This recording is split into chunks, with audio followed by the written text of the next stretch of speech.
Heidi, ¿me puedes confirmar si se ve PowerPoint? Ok. Entonces, ¿me ayudas por favor con esta primera diapositiva? ¿La puedes leer?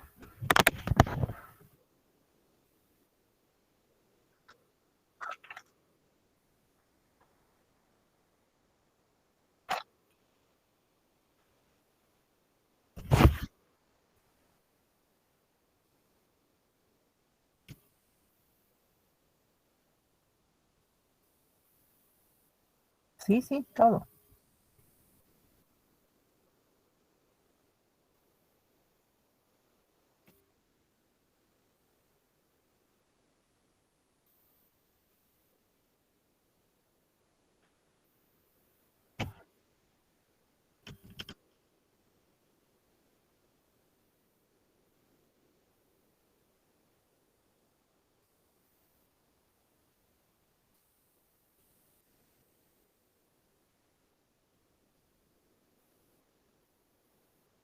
Perfecto, gracias.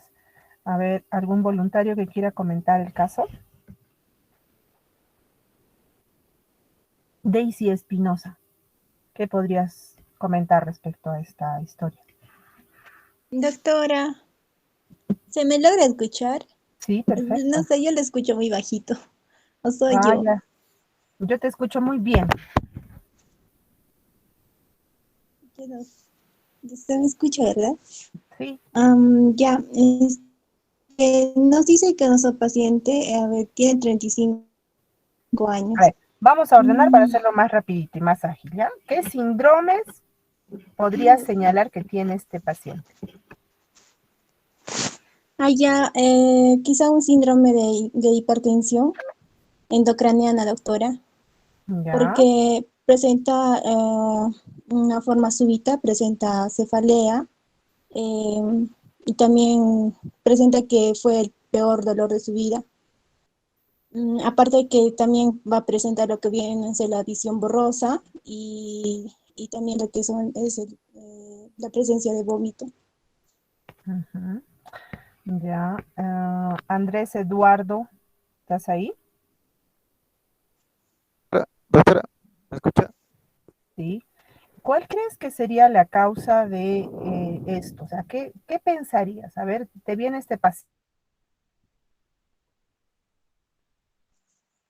Doctora, ya no le escucho.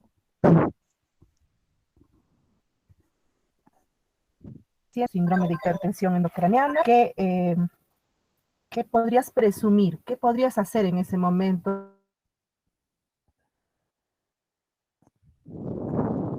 Doctora, se le escucha muy entrecortado.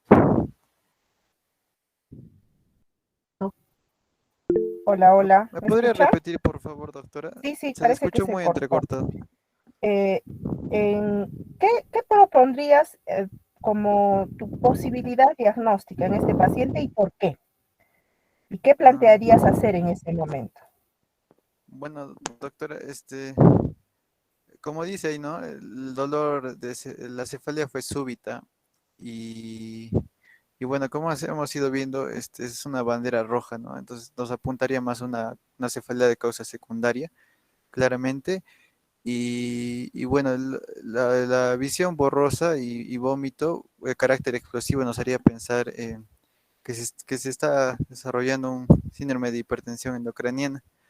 Y bueno, como diagnóstico presuntivo, yo creo que sería una hemorragia subaracnoidea, porque tiene la característica típica del dolor, ¿no? Del dolor muy intenso, el peor dolor de su vida de forma aguda. Ya, excelente. Sí, pues, la descripción clínica, aquí esta historia clínica es muy sencilla, ¿no? Muy simple, ¿no? Entonces, estamos viendo un paciente que presenta cefalea, por ahí un vómito, y tiene una presión arterial elevada, ¿no? Una presión arterial, se supone que estaba controlada con el losartán, pero esta presión ya está fuera de control, ¿no? Ya no está bien a pesar del losartán. No hay nada en especial en el examen físico y yo quisiera que presten atención y traten de recordar esto alguna vez cuando ustedes vayan a la emergencia, Van a haber pacientes así que a veces los mandamos a la casa. ¿Y por qué? Porque no tiene pues hemiplegia, hemiparesia, no hay rigidez de nuca. Pero este paciente es un paciente de alto riesgo y con alta probabilidad de muerte. Miren ustedes, solamente con esta historia podemos decir que tiene más o menos una probabilidad de morir del 50% y vamos a ver por qué después en un rato, ¿ya? Estos pacientes son de altísimo riesgo y vamos a ver de qué se trata. Efectivamente, como dice el doctor, probablemente sea una hemorragia subaracnoidea. Subaracnoidea. Y estas dos imágenes son lo que nosotros encontramos en la mayoría de pacientes con estos cuadros, ¿no? Encontramos sangre en el espacio subaracnoideo, que no necesariamente va a darnos una clínica florida, ¿no? Como en el caso del ejemplo, no siempre hay todos los signos y síntomas, aunque, hola, ¿se escucha? Ya. Aunque en algunos casos sí, pues el síndrome meningio vamos a observar, ¿no? Estas dos imágenes son lo que nosotros esperaríamos encontrar en un caso frecuente de hemorragia subaracnoidea, y es esta hiperdensidad, hiperseñal que se ve en los espacios subaracnoideos, en las fisuras, en la profundidad de los surcos y fisuras dentro del cráneo, ¿no? Ojo que aquí, digamos, en forma, siendo muy puristas, ¿no? La sangre no invadiría el parénquima, ¿ya? Teóricamente, la hemorragia subaracnoidea pura sería este contenido hemático en el espacio estrictamente subaracnoideo, pero vamos a ver después que esto no necesariamente ocurre en todos los pacientes, porque podemos tener el sangrado que invade el parénquima, compromete otras estructuras, compromete los ventrículos, ¿no? Y finalmente, siempre en busca de la etiología, la angiografía cerebral, ¿no? Aquí estamos viendo una angiografía cerebral con un aneurisma, ¿no?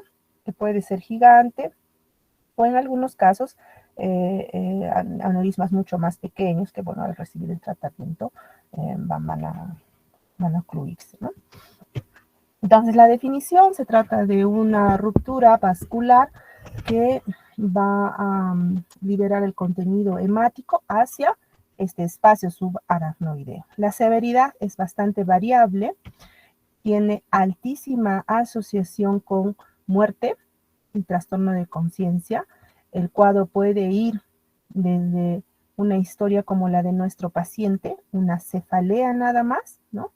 Que cuando el paciente lo logra definir, porque no es frecuente que tengamos también, o no va a ocurrir siempre que el paciente nos refiera la historia, ¿no? A veces el paciente ingresa a la emergencia en coma, con trastornos de conciencia súbita, incluso los fallecimientos súbitos, ¿no? La muerte súbita que alguna vez seguramente han escuchado de futbolistas que estaban jugando y ¡plum! Cayeron y estaban muertos, ¿no? Personas que estaban haciendo alguna actividad y cayeron y entraron rápidamente con trastorno de conciencia y la muerte se produjo muy rápido.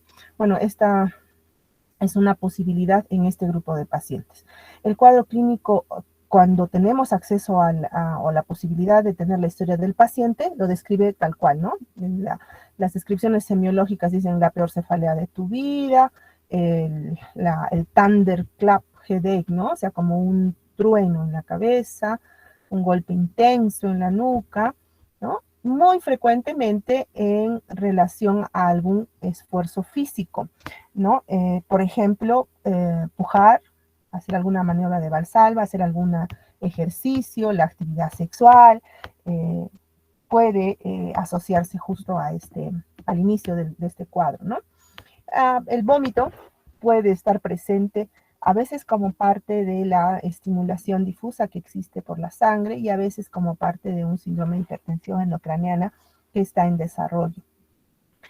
En la evolución o a veces también al inicio del cuadro, el paciente puede debutar inicialmente como primer síntoma el trastorno de conciencia, ¿no? El coma. A veces el paciente es encontrado por terceros y ingresa o traído a la emergencia, ingresa con trastorno de conciencia variable, que muchas veces puede ser el coma o incluso, como les comentaba, la muerte. Los signos y síntomas descritos clásicamente son variados, no siempre se van a presentar en todos los pacientes, como ustedes ven aquí, la cefalea, que sería el síntoma que esperamos en la mayoría de nuestros pacientes, más o menos se refiere en casi la mitad de los pacientes, no en todos, ¿no? Puede haber vértigo, dolor orbitario, diplopía, pérdida visual también, amaurosis, no es raro, la diplopía en relación a la irritación sobre todo del sexto nervio craneal, ¿no? Que es el nervio oculomotor más afectado, pero puede haber cualquier compromiso oculomotor también, ¿ya? Hay algunos signos y síntomas llamados premonitorios, ¿no? En relación a que el aneurisma puede expandirse, puede crecer, o a la formación de émbolos también, ¿no? Y a veces hay trastornos motores, sensitivos, crisis epilépticas, en relación a que la hemorragia, la sangre, está directamente o más probablemente en contacto con la corteza cerebral, y es bastante irritativa la sangre y puede producir crisis epilépticas, tosis, tinnitus, trastornos del lenguaje variables, ¿no? Miren nuevamente esta imagen. Esta imagen es bastante ilustrativa de lo que es una hemorragia subaracnoidea clásica también, ¿no? Nuevamente, el sangrado en los surcos y cisuras, ¿no? La imagen blanquecina, ¿no? En que es en realidad una hiperdensidad, si hablamos de la tomografía. Como ustedes ven, la tomografía es bastante sensible, ¿no? Y aquí estamos viendo los surcos, ¿no? Las cisuras, la cisura de Silvio, la cisura interhemisférica, y un poquito por encima de la tienda del cerebelo, estamos viendo sangre, ¿no? La sangre que está difundiéndose en este espacio. Bueno, la presentación clásica de muchos de los pacientes va a ser la cefalea súbita, severa. Aquí el tiempo es la clave. Cuidado, no estamos hablando de una cefalea intensa, súbita, ¿no? ¿Cuánto tiempo le tarda al paciente en acudir a un control? Generalmente es de inmediato, ¿no? Estos pacientes no toleran el dolor, es un dolor severo por excelencia, ¿ya? No se tarda una semana, no se tarda 2 semanas, no, esperé que me pasaba, no, ¿no? El paciente acude muy rápido. Las náuseas, los vómitos, los signos de irritación meningia pueden estar presentes o no, como en nuestro ejemplo, ¿no? Pueden estar presentes, claro, porque este paciente quizás nos pueda dar los datos y lo examinamos y encontramos un tanto de rigidez de nuca, Kernig, Brusinski, sin fiebre, ¿no? Ojo, sin fiebre. Kernig, Brusinski, podemos encontrar la Sege, Bragan, cualquier signo de irritación meningia lo podemos encontrar. Esto probablemente sea bastante sugestivo, ¿no? Si yo tengo esta historia clínica, cefalea súbita de unas horas, de unos minutos, signo de irritación meningia, pues allí yo creo que el diagnóstico, mi primera posibilidad va a ser hemorragia subaracnoidea, ¿ya?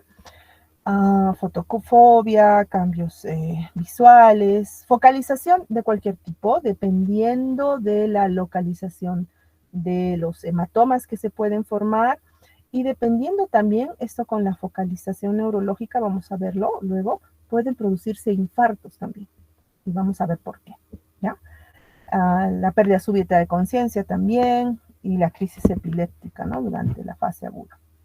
El examen físico, los signos meningios, ¿no? A veces cuando estamos en etapa aguda, podemos encontrar en el fondo de ojo un tanto de hemorragia subhialoidea, ¿no? Que se ve como que está opacando por detrás de la retina, ¿no?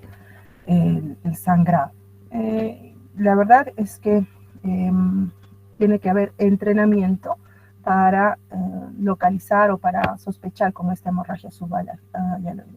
Los signos de hipertensión endocraniana, ¿no?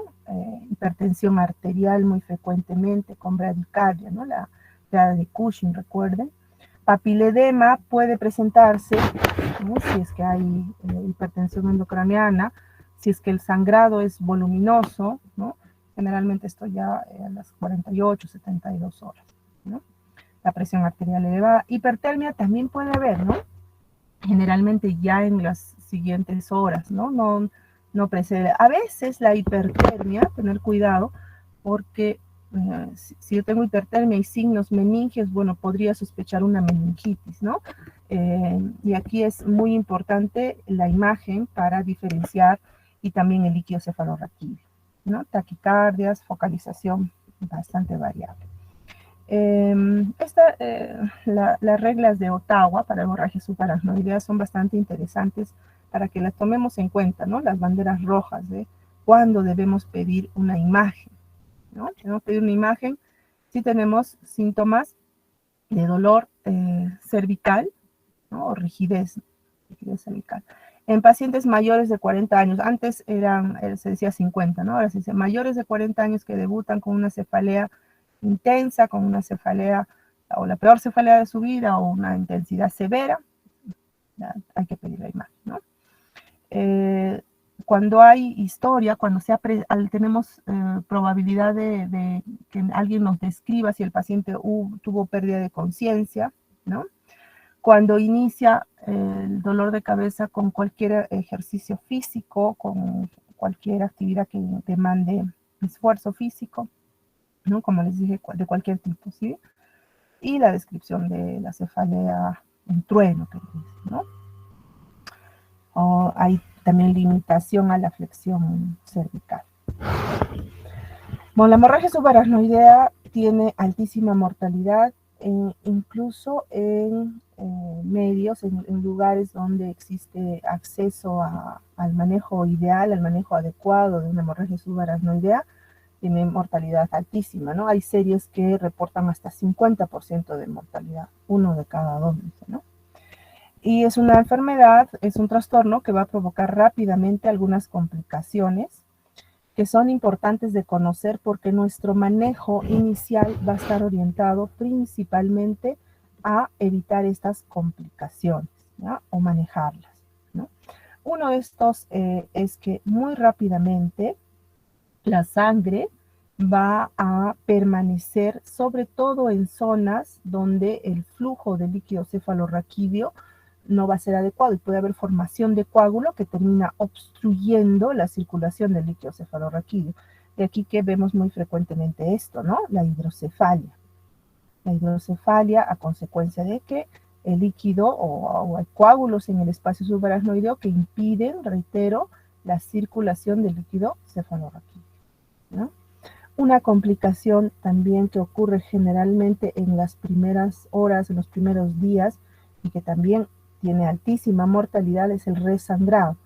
El vaso que tuvo la ruptura, sea un aneurisma, una malformación, lo que fuera que haya ocasionado este sangrado, pues a veces puede volver a romperse. Si se ha hecho hemostasia de alguna forma, se ha autolimitado el sangrado, pues a veces puede volver a sangrar, ¿no? El resangrado también es muy probable, y espero que ya estén pensando por qué podría ser este resangrado, ¿no? Entenderán que la hipertensión endocraniana secundariamente provoca una respuesta que provoca hipertensión arterial, ¿no? Y es frecuente que se produzca un resangrado, sobre todo en relación al mal manejo o al manejo que no es a tiempo de la presión arterial. Finalmente, la complicación, una de las complicaciones más temidas es el famoso vasoespasmo, ¿no? Ha cambiado su nombre y el nombre técnico es esta, ¿no?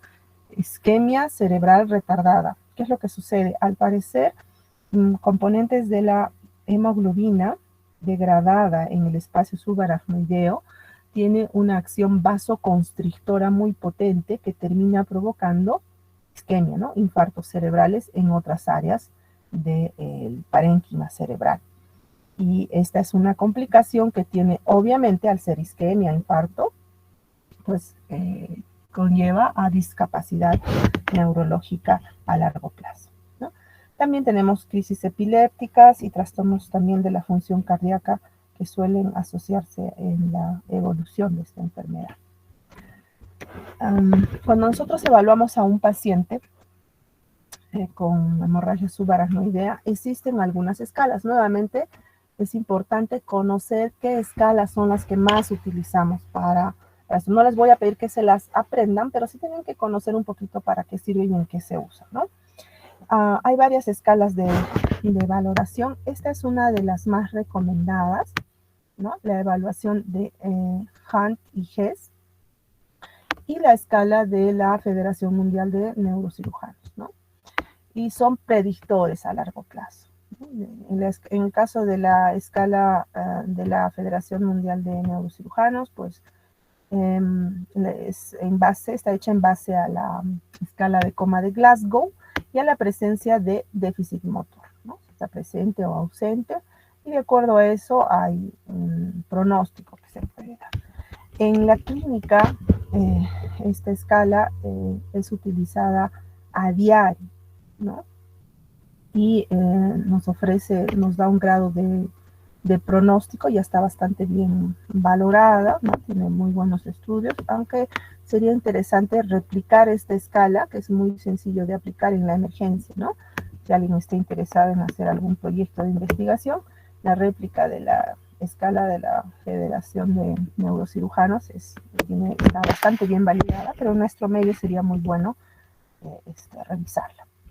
La escala de Hunt y Hess, esta es una escala clínica, netamente clínica, en base a la presencia de cefalea, trastornos de conciencia, focalización, y tiene buena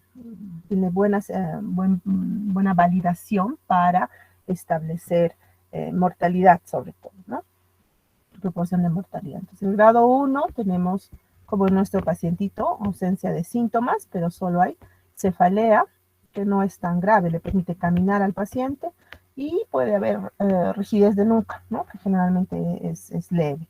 En el grado 2 la cefalea ya es mucho más intensa. Aquí debe haber rigidez de nuca y algún compromiso en nervios craneales. En el grado 3, 4 y 5 ya hablamos de trastornos del nivel de la conciencia, ¿no? En el grado 3 tenemos confusión y hay un déficit motor leve. En el grado 4 hay estupor, ¿no? Con algún signo de focalización como hemiparesia, ¿no? Hay rigidez de cerebración o trastornos neurovegetativos que también son muy frecuentes. Y en el grado 5 ya hay coma y generalmente rigidez de descerebración. Esta escala, ¿no? Es probablemente más usada en la clínica porque es muy sencilla, ¿no? Tiene altísima correlación con la mortalidad, ¿no? Y si ustedes se fijan aquí, si tenemos un Hunt y Hess en el grado 5, miren, la mortalidad es altísima, ¿no? Altísima. En general, un paciente con una escala de coma, de Hunt y Hess, perdón, por encima de 3, generalmente la mortalidad es muy, muy alta, ¿no? Y todos estos, desde el grado 1, son pacientes que deben pasar a unidades de cuidados intensivos, ¿no? ¿Cuál es la etiología? ¿Hasta aquí alguna pregunta? ¿Están escuchando? Espero que sí. Gracias, Heidi. Entonces, seguimos. ¿Cuál es la causa, no? La etiología más frecuente, bueno, hay una etiología traumática que significa valores muy importantes en la emergencia, ¿no? El TEC, lamentablemente, es una causa frecuente de hemorragia subaracnoidea y generalmente en asociación a compromiso parenquimal o a TEC, generalmente de inicio o severo o grave, ¿no? La mayoría de los casos. Pero nos interesa la etiología espontánea. ¿Cuál es la etiología espontánea primaria? Son los aneurismas, ¿no? Los aneurismas que están frecuentes en grandes números en la población en general. Incluso muchos aneurismas a veces asintomáticos son detectados en forma casual, ¿no? Las malformaciones arteriovenosas también, menos frecuente neoplasias, malformaciones durales, angiomas venosos, algunos aneurismas traumáticos, también infecciosos, los trastornos de de coagulación, perdón, y el uso de anticoagulantes que ya habíamos comentado, que son bastante frecuentes ahora, ¿no? El uso de anticoagulantes orales, sobre todo los nuevos anticoagulantes orales, ¿no? Y nos interesan estos aneurismas. ¿Por qué se producen? Pues al parecer hay una debilidad en todo nuestro sistema vascular cerebral, debido a que las bifurcaciones, las anastomosis, son bastante importantes en nuestro árbol vascular cerebral, haciendo que justamente, especialmente en las uniones, pues la capa muscular y la capa elástica de este vaso, pues tenga mayor susceptibilidad a modificarse, a producir dilataciones que progresivamente crecen, ¿no? Miren, más o menos 1 a 2% de la población tiene aneurismas, ¿no? Y cualquier aneurisma puede romperse. Siempre existe un riesgo de que se rompa. ¿En qué momento? Pues ahí es un albur, ¿no? No sabemos cuándo.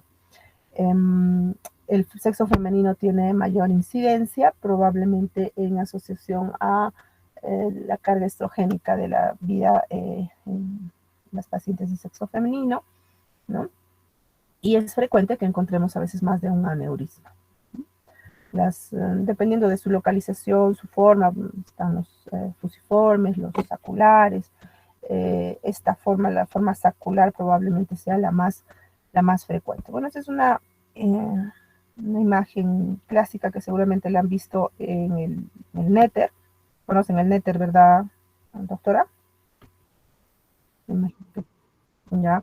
Entonces, es una representación de las zonas que más frecuentemente tenemos aneurismas, ¿no? Y una zona de esta es, por ejemplo, aquí, ¿no? Para poner un ejemplo clásico, si ustedes recuerdan, tenemos la carótida cerebral anterior, y aquí es el nacimiento de esta chiquitita que se llama comunicante anterior, ¿no?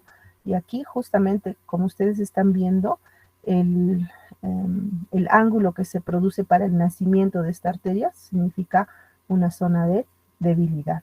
Igualmente, aquí también, esta es una zona muy frecuente en el nacimiento de la segunda porción de la cerebral media, ¿no?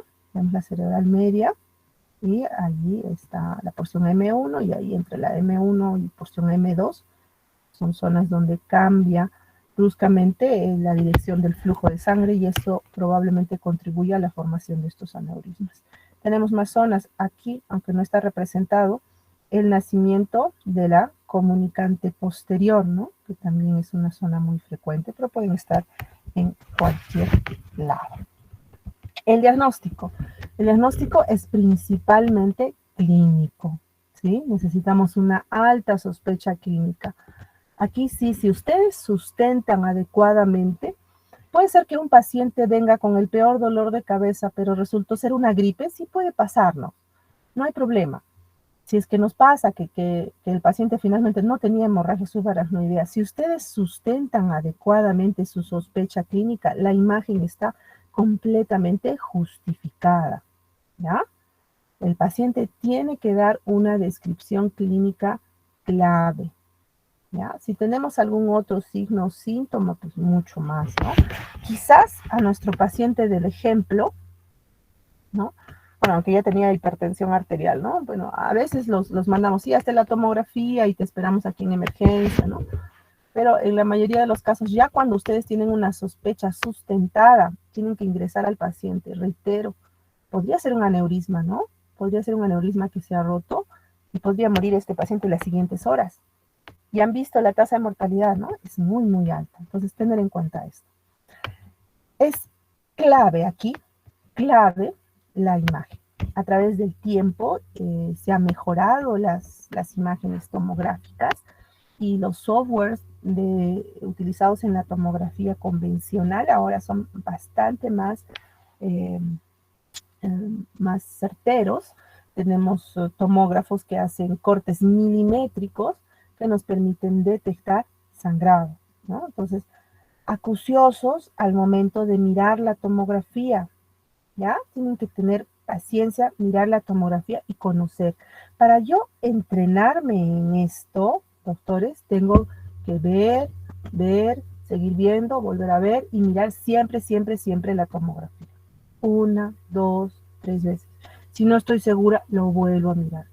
Decían algunos de mis maestros, ¿no? La mejor evaluación de una tomografía es la segunda evaluación, ¿no?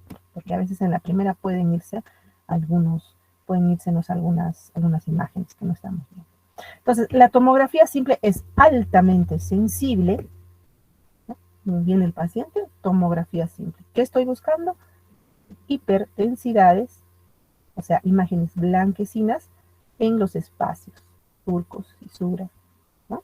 Hemorragia subaracnoidea. Esto es cuando es útil. Obviamente cuando el sangrado pues es bastante voluminoso, es muy simple de detectar. En algunos casos no encontramos sangrado, ¿no? En el paciente de nuestro ejemplo, por ejemplo, podríamos tener una tomografía y no vemos ninguna imagen de sangrado. Entonces, ¿cuál es el siguiente paso? La punción lumbar. La punción lumbar tiene que ser una punción limpia, bien hecha, ¿sí? Tengo la tomografía simple, no me muestra sangrado, no hay evidencia de esto, de sangre. Entonces yo procedo a hacer una punción lumbar, ¿no? ¿Y qué busco? Obviamente busco sangre, ¿no? Aquí algunos detalles. En la punción lumbar, a veces el líquido puede salir como clásicamente es el líquido, ¿no? Cristal de roca. Porque a la macroscopía, a la evaluación macroscópica del líquido cefalorraquídeo, no siempre vamos a ver los hematíes. Entonces, el laboratorio me tiene que responder si es que hay hematíes, si es que el sangrado es agudo, ¿no? Y si el sangrado tiene ya algunos días, ¿qué voy a encontrar? ¿Alguna idea? ¿Algún voluntario? ¿Qué pasa si el paciente realmente tuvo hemorragia subaracnoidea hace una semana y yo le hago una punción lumbar? ¿Qué cosa busco en el líquido cefalorraquídeo? ¿Alguien? ¿Un punto más? ¿Nadie? ¿Están ahí? ¿Están de sueño? Carla, Giovanna, ¿estás ahí? Sí, doctora, buenos días. ¿Qué encontraríamos?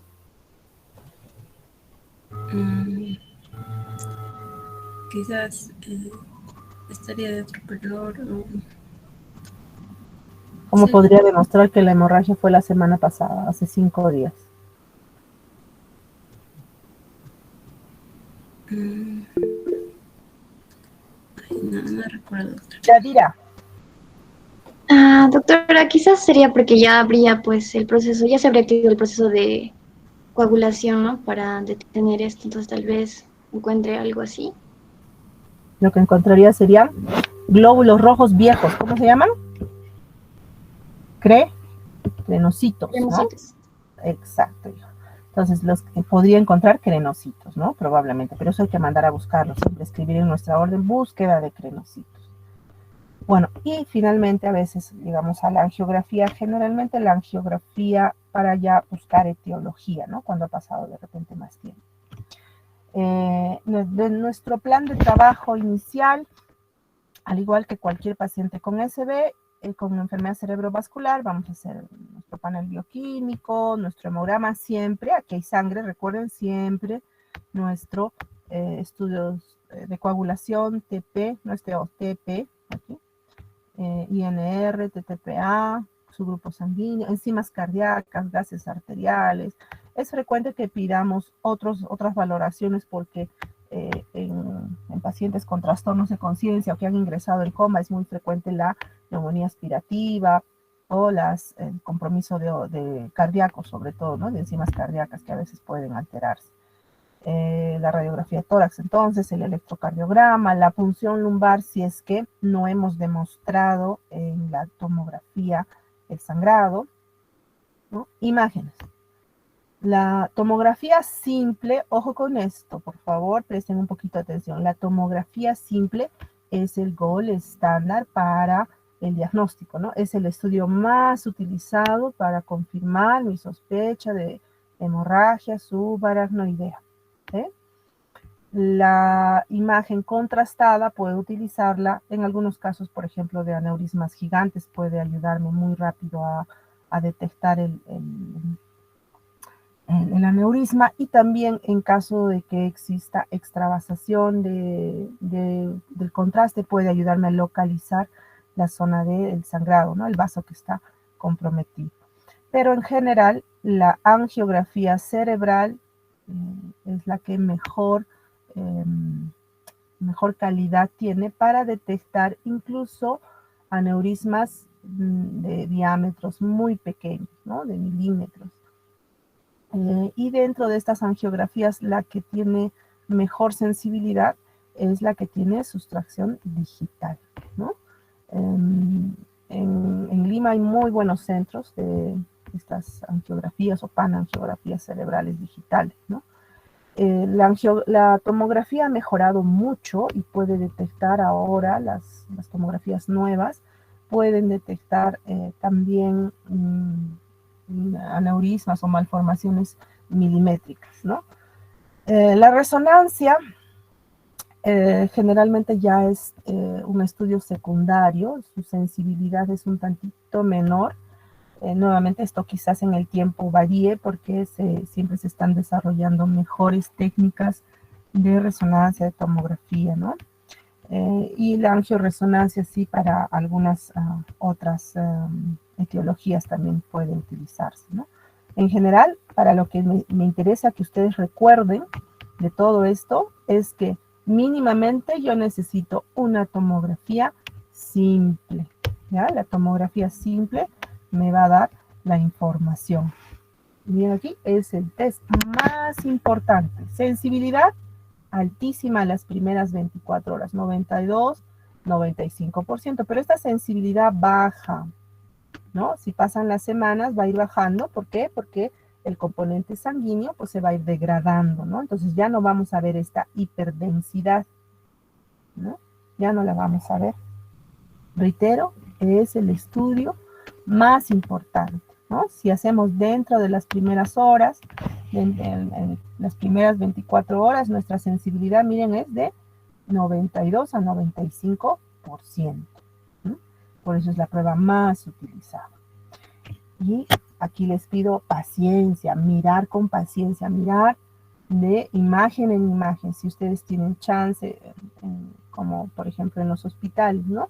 Hay sistemas de redes intrahospitalarias que nos permiten a veces en la imagen evaluar mejor, ampliar la imagen y podemos ver el sangrado, ¿no? Aquí este es un sangrado bastante importante en el espacio subaracnoideo, toda la cisura de Silvio, la cisura interhemisférica, la cisterna mesencefálica, etc. ¿No? Y la imagen, de acuerdo a la imagen, se ha desarrollado esta escala, que es la escala pronóstica más utilizada en todo el mundo. Se llama la escala de Fisher, la escala del pescador, ¿no? La escala de Fisher es una escala radiológica, ¿no? Tomográfica, que lo que evalúa es el volumen de sangre, ¿no? Y nos da un pronóstico bastante bueno respecto a especialmente el famoso vasoespasmo o isquemia cerebral retardada, del que hemos hablado hace un rato. Recuerden, 3 complicaciones, ¿no? Importantes: hidrocefalia, resangrado y vasoespasmo. El vasoespasmo era la isquemia, el infarto que puede producirse en el parénquima cerebral por los productos de degradación de la hemoglobina que está en el espacio subaracnoideo. Bueno, también es una escala bastante buena para predecir morbimortalidad, ¿no?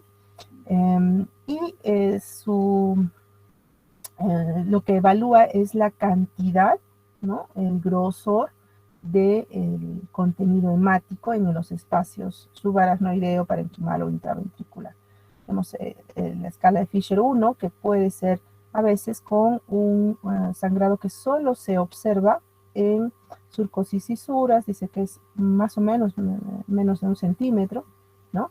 La escala 2 ya tiene algún componente mucho mayor al centímetro y hay compromiso intraventricular, ¿no? Que vemos en los ventrículos laterales, tercer ventrículo, cuarto ventrículo. En el grado 3 ya tenemos mayor contenido de sangre en los espacios subaracnoideos con formación de coágulos. Y en el grado 4, en altísima asociación con mortalidad, tenemos hematomas intraparenquimales, invasión intraventricular, ¿no? Y hematomas, colecciones ya mucho mayores, ¿no? Hematomas en el parénquima. Esta escala de Fisher ha sido modificada, ¿no? Y tenemos la escala de Fisher modificada que en el grado 1 podemos no ver el sangrado o es muy escaso, ¿no? Como en este caso. El grado 2 hay un sangrado pequeño, mínimo, pero hay invasión ventricular, ¿no? Grado 3 ya es sangrado difuso, ¿no? Generalmente bilateral. Y aquí no vamos a encontrar hemorragia intraventricular, pero ya vamos a encontrar colecciones mucho mayores, a veces hematomas, en los espacios subaracnoideos. El grado 4 nuevamente sigue siendo muy parecido a la escala de Fisher regular, donde el sangrado es bastante extenso y hay invasión intraventricular masiva, ¿no?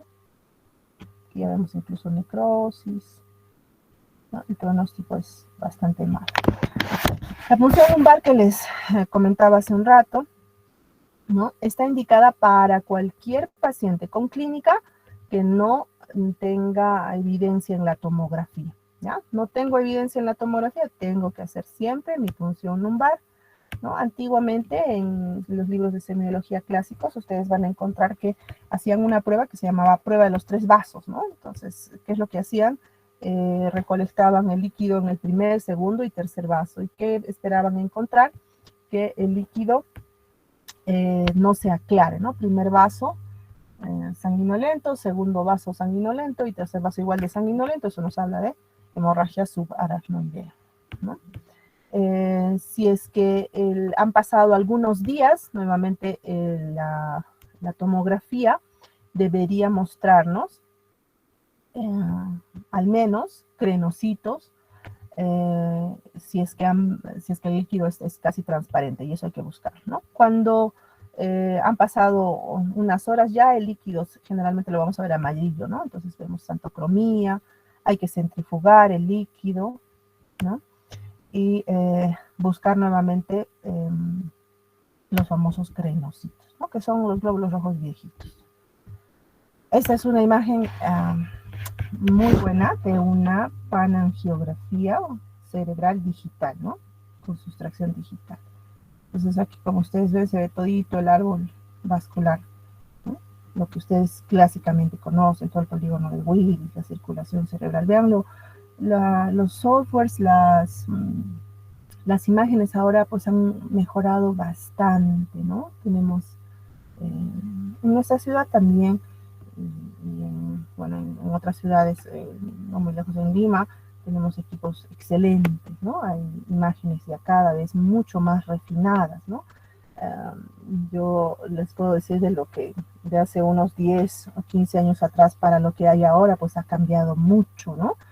Y dentro de la radiología, ya la neuroradiología es una subespecialidad que tiene pues mucha necesidad, ¿no? Ya quisiéramos nosotros tener un neuroradiólogo, que no lo tenemos en Cusco.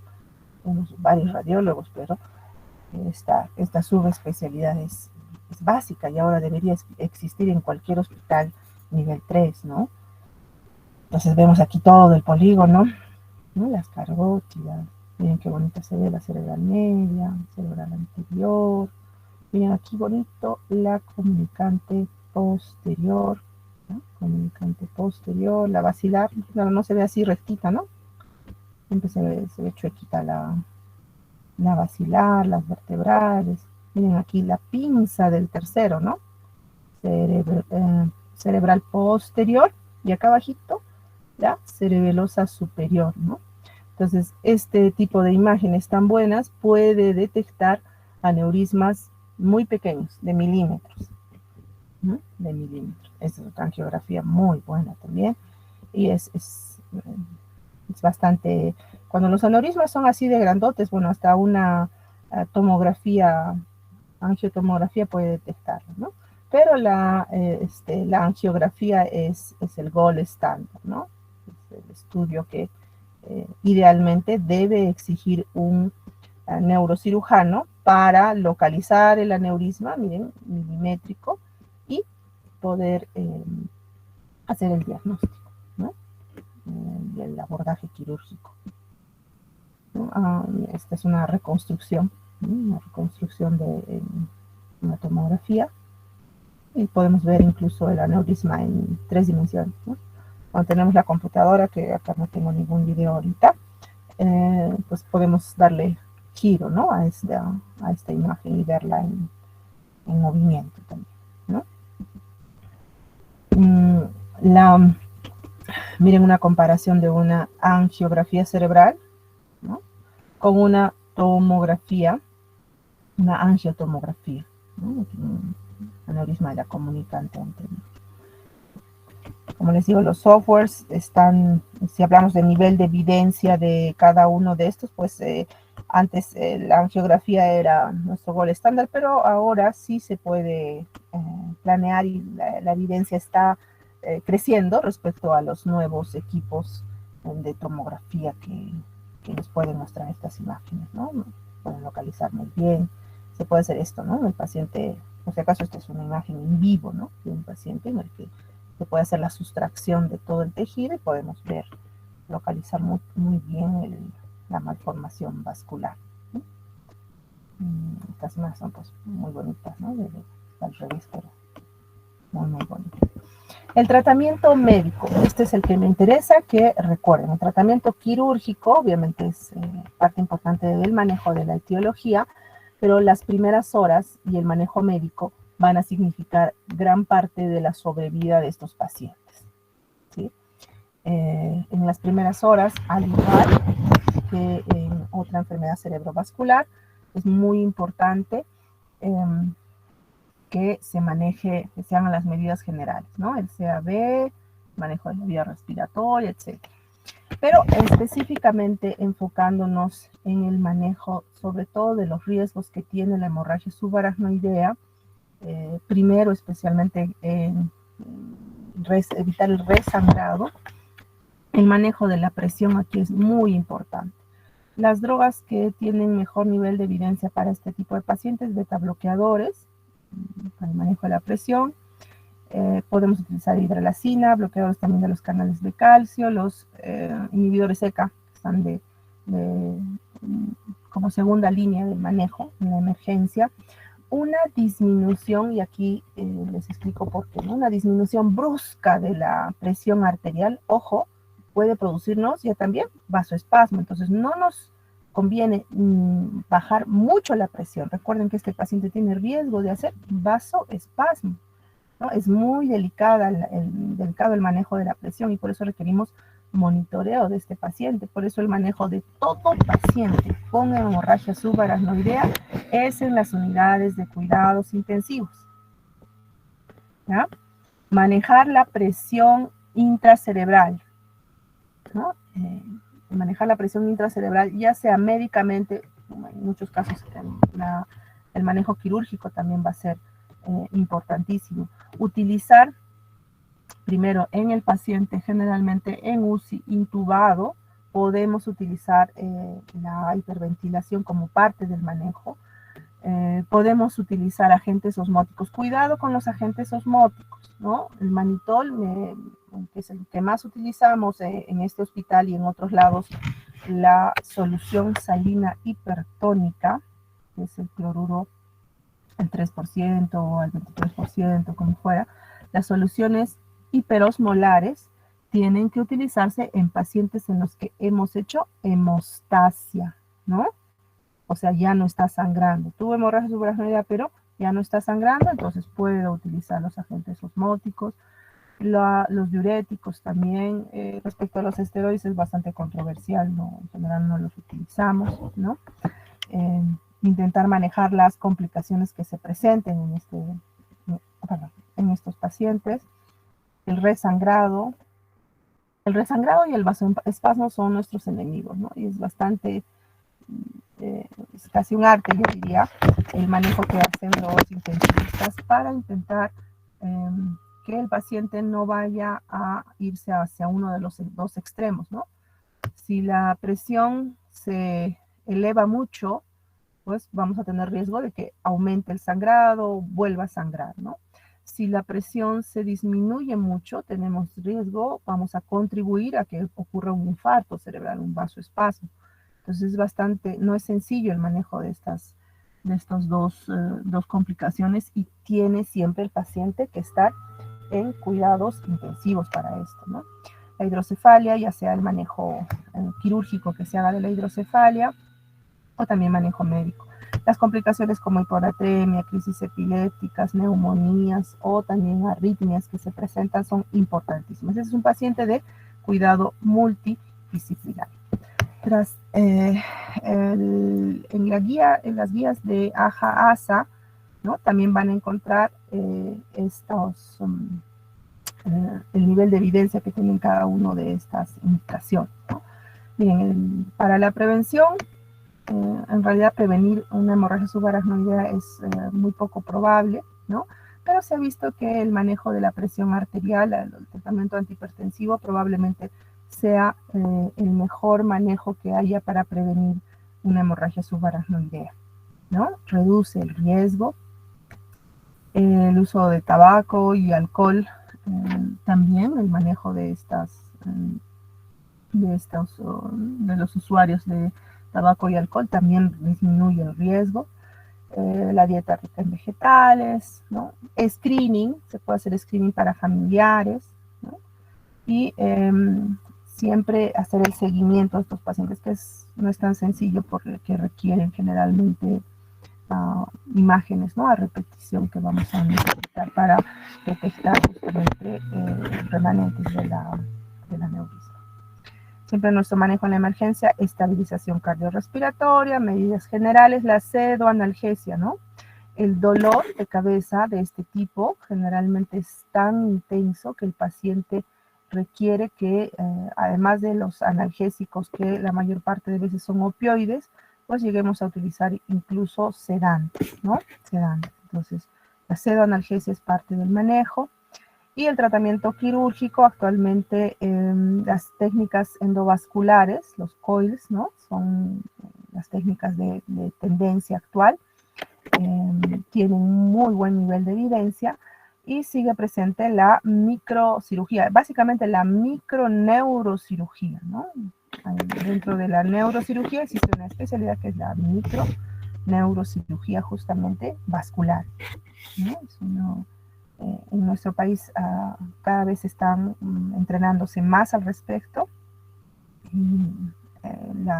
El desarrollo de equipos con microscopios adecuados ha hecho que ya pues en nuestro país se pueda operar, ¿no? En salud han estado haciendo aquí en el hospital regional muy poquito.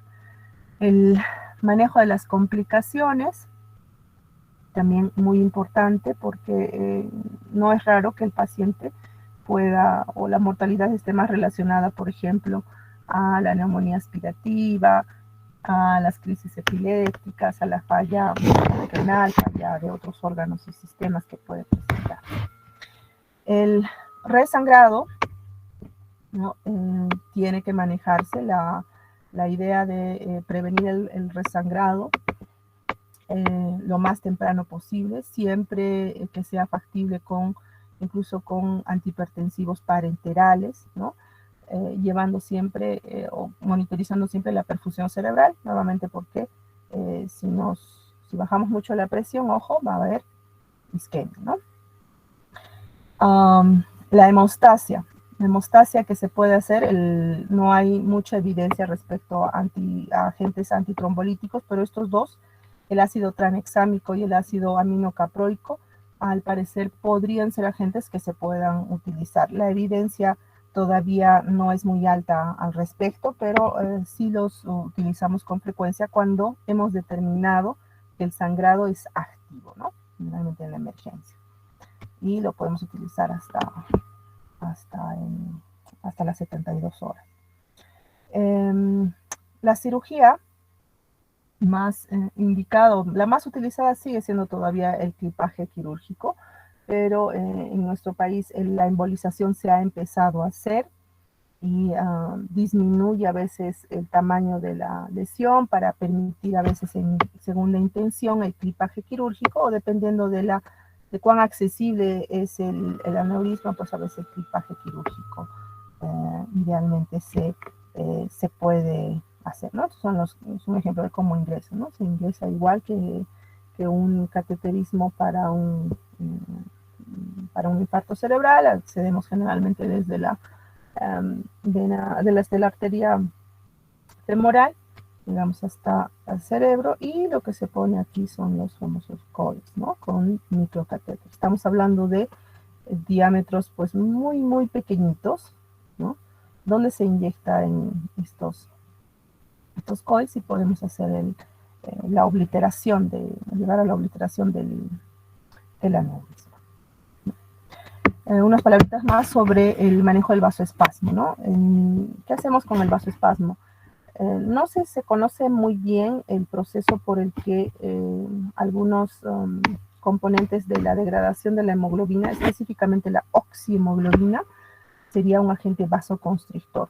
La única droga que tiene nivel de evidencia para esto es el nimodipino.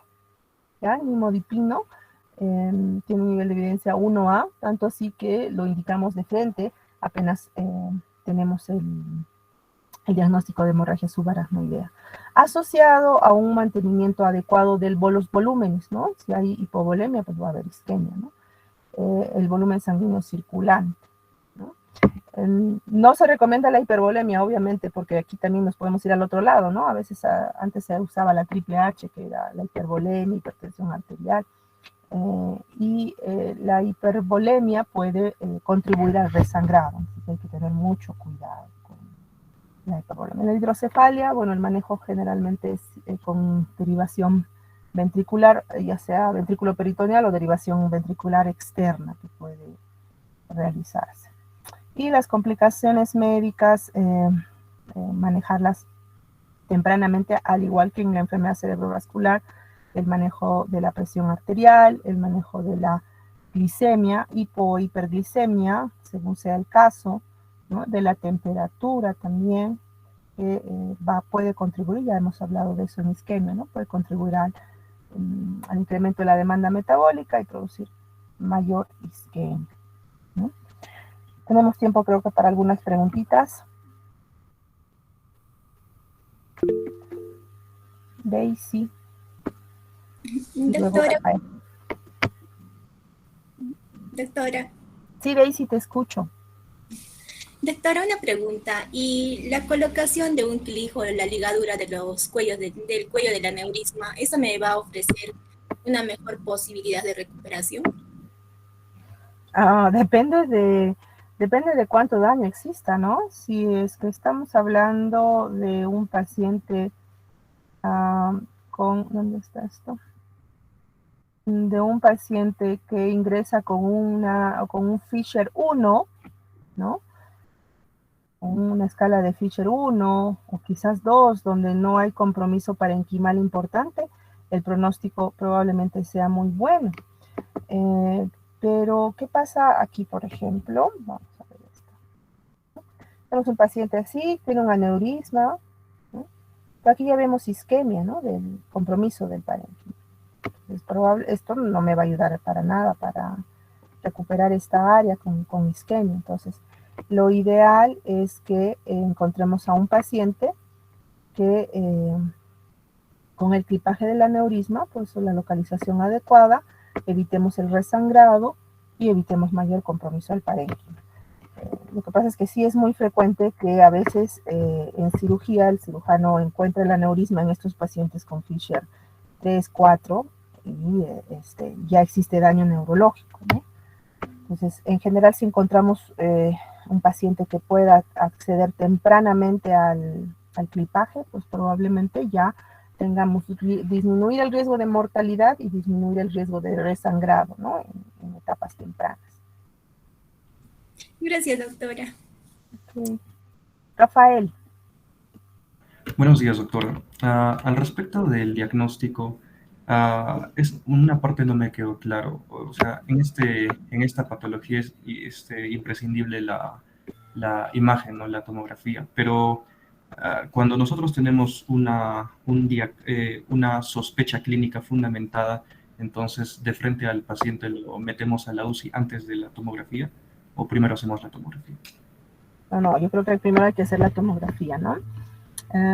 Yo tengo el ejemplo que pusimos al inicio, es un paciente, digamos, promedio, ¿no? Es un paciente en el que todavía no tenemos certeza, ¿no? Entonces, probablemente sí sea la hemorragia subaracnoidea, yo tengo que demostrar que es hemorragia subaracnoidea en esas condiciones en las que está, porque ojo, en el ejemplo que hemos puesto, este paciente ha venido caminando, ha venido solito, no tiene signos de focalización, ¿no? Pero ya aquí hay cosas que me están indicando que tiene riesgo, ¿no? Primero la presión arterial y la historia clínica. Entonces yo tengo alta sospecha. ¿Qué hago? Voy a hacer una tomografía. La tomografía, suponiendo, si me sale anormal, si me sale ya con sangrado, bueno, ya no hay duda, lo pasamos a UCI, ¿no?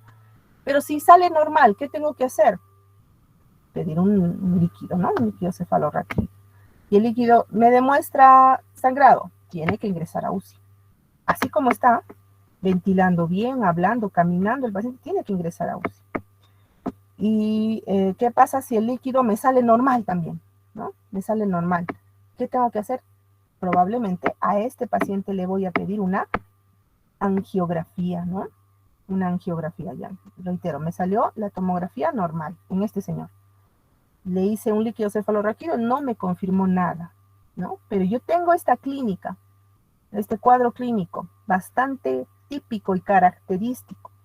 ¿Qué hago? Le pediré una angiografía, ¿no? Y la angiografía idealmente digital. Bueno, en nuestro medio en Cusco no tenemos. ¿Qué le vamos a pedir? Probablemente una angiotomografía, ¿no? Con reconstrucción. ¿De acuerdo, doctor? Ok. Yulisa. Doctora, cuando yo tengo el diagnóstico confirmado de hemorragia subaracnoidea, lo primero que debo de hacer después de ya tener el diagnóstico es evitar las complicaciones y manejar las 3 complicaciones al mismo tiempo, ¿o cuál es lo primero? Disculpe, no entendí eso. Sí, mira, si yo tengo un paciente con hemorragia subaracnoidea, lo he ingresado a UCI, ¿no? En cuidados intensivos tengo que manejar sobre todo estas complicaciones en el inmediato. Esto estamos hablando de las siguientes horas en las que tú has diagnosticado la hemorragia subaracnoidea. Tengo que buscar que el paciente no resangre, ¿no es cierto? Entonces voy a manejar principalmente la presión arterial. Tengo que evitar el vasoespasmo, iniciaré nimodipino, ¿no? Nimodipino y verificaré que se maneje una presión arterial adecuada, ¿no? Un volumen sanguíneo adecuado, que no le den líquidos en exceso, la euvolemia, ¿no? Y probablemente, si es muy reciente, pues quizás no haya hidrocefalia, pero tengo que hacer un monitoreo de la hidrocefalia. Entonces puedo hacer un fondo de ojo, puedo pedir una tomografía de control para evitar la hidrocefalia, para manejar la hidrocefalia en el caso exista, ¿no? Y llamar al neurocirujano para que coloque una derivación ventriculoperitoneal. Ahora, un segundo paso es el manejo de la etiología, de la enfermedad de fondo, ¿no? El manejo del aneurisma, ¿ya? Esta hemorragia subaracnoidea que tú estás manejando, le hiciste la angiografía y encontraste un aneurisma. ¿Qué tengo que hacer? El manejo del aneurisma, ya sea quirúrgico, va a ser el clipaje, o probablemente los coils, ¿no? Utilizar un catéter y colocar estos compuestos que terminan haciendo que se cierre el aneurisma, ¿no? El microcatéter. Entonces, ese sería el manejo de la etiología. En el caso de que hay otras etiologías, ¿no? Sea una malformación arteriovenosa, o sea un cavernoma, quizás también considerar el manejo quirúrgico en el caso respectivo. Lo más frecuente, el aneurisma, ¿no? Entonces eso va a requerir manejo quirúrgico, que seguramente esta parte van a revisarla otra vez en neurocirugía, en el semestre que les toca.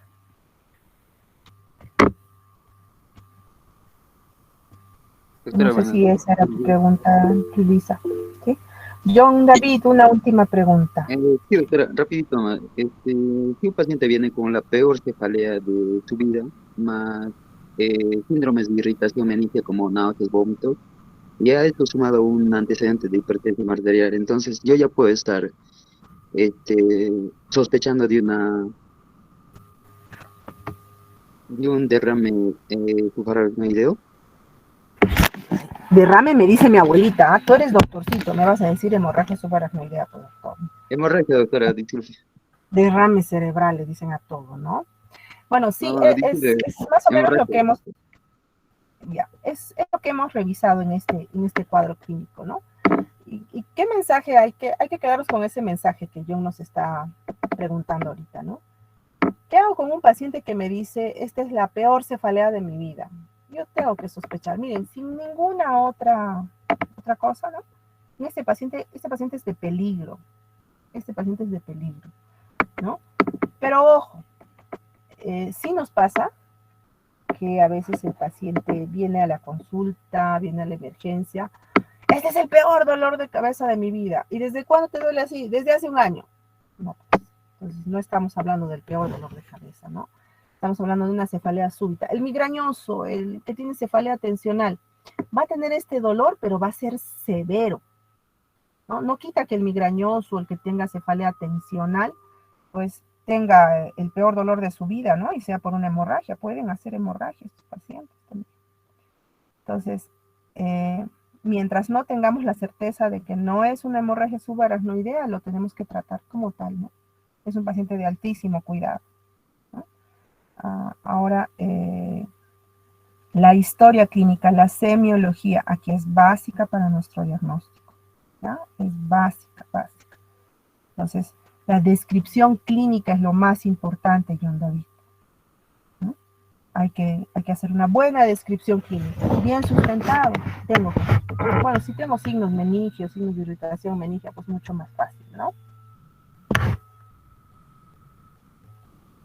Sí, John, a eso iba tu pregunta. Sí, doctora. Entonces, si un paciente tiene un antecedente de hipertensión arterial y más una cefalea grave, entonces ese ya sería un punto a favor para suponer de una hemorragia subaracnoidea. Sí, puedo pensar en una hemorragia subaracnoidea en ese paciente, ¿no?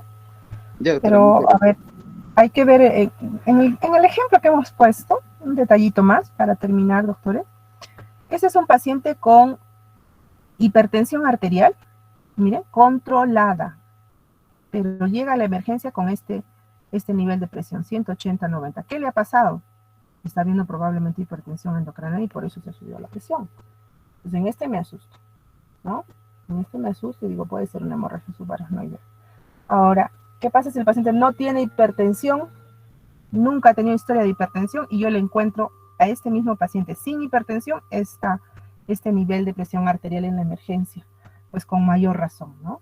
Con mayor razón voy a pensar en una hemorragia.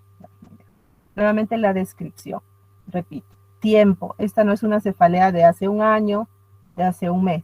Es una cefalea del día, de hace algunos días en el peor de los casos, ¿no? Es muy rápida presentación y el dolor generalmente es muy severo, diferente de la migraña, diferente de la cefalea tensional, ¿no? Bueno, doctores,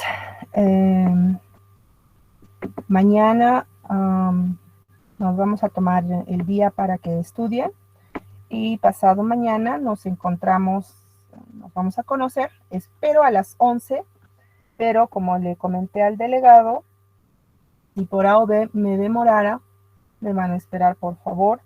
No vamos a tomar el examen, ¿ya? Les deseo suerte, estudien mucho. Nos vemos el jueves. Gracias, doctora. Buenos días. Gracias, Gracias, doctor. doctora.